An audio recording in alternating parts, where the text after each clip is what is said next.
all heard the story, right? For a whole generation, the dream of owning a home is supposedly dead. But what if that's not the whole story? What if the dream isn't dead at all, but it's actually being hacked, reinvented, and completely turned on its head? Let's get into it. This right here is the headline we see everywhere. It perfectly captures that feeling of doom and gloom, you know?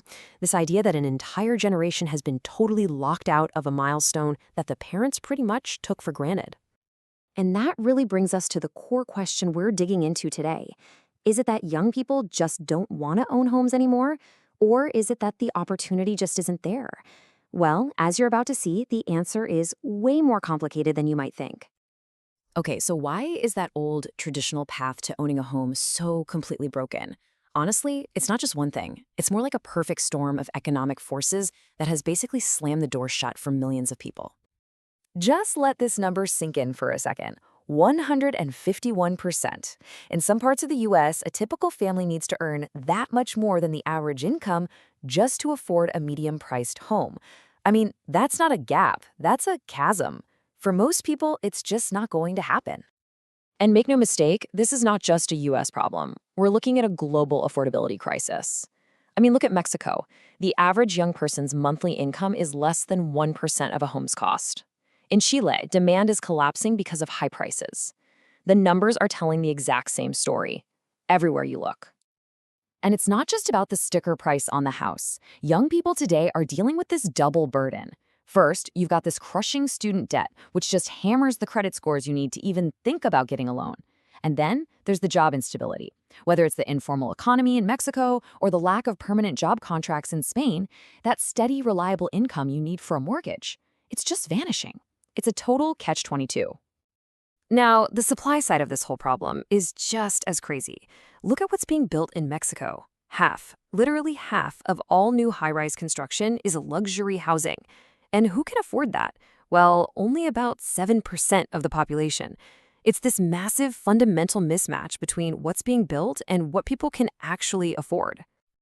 So, what happens when an entire generation is faced with a situation that seems impossible? Well, they don't just give up. They get creative. They change the rules of the game. Out of sheer necessity, a whole new mindset is emerging. They're making a pivot. And here it is. This is the fundamental change. The goal used to be finding that forever home, a place to live, a sanctuary. The new goal?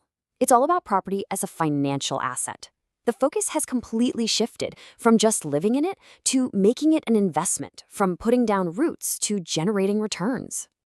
And this isn't just a theory. Look at this. In Spain, more than half of Gen Z, 56%, already see their first property as a pure investment. The plan isn't to move in. The plan is to rent it out, build some equity, and treat it almost like a stock in their portfolio. The financial upside is now the #1 priority. This investment-first mindset completely changes what young buyers are looking for. So forget the big backyard and the white picket fence. Think smart, efficient, and valuable. A walkable location is so critical that a whopping 92% will pay more for it. Things like sustainability and smart tech, those aren't luxuries anymore. They're seen as long-term assets. And flexible spaces for remote work? Yeah, that's just non-negotiable now. So you might be thinking, how is any of this even possible? Especially when people have less cash to start with. Well, this whole pivot, this new way of looking at property, it's all being powered by an incredible revolution in technology. PropTech is literally changing all the rules. Okay, a huge piece of this revolution is a concept called tokenization. Now, I know that sounds super technical and complicated, but the idea is actually really simple. Think of it like this. You take a real physical asset, like an apartment building, and you convert its ownership into tiny digital pieces, or tokens. This lets you slice up the ownership, so instead of one person needing $1 million to buy the building, 1,000 people can chip in $1,000 each. And the process is surprisingly straightforward. First, a company finds a property they think is a good investment.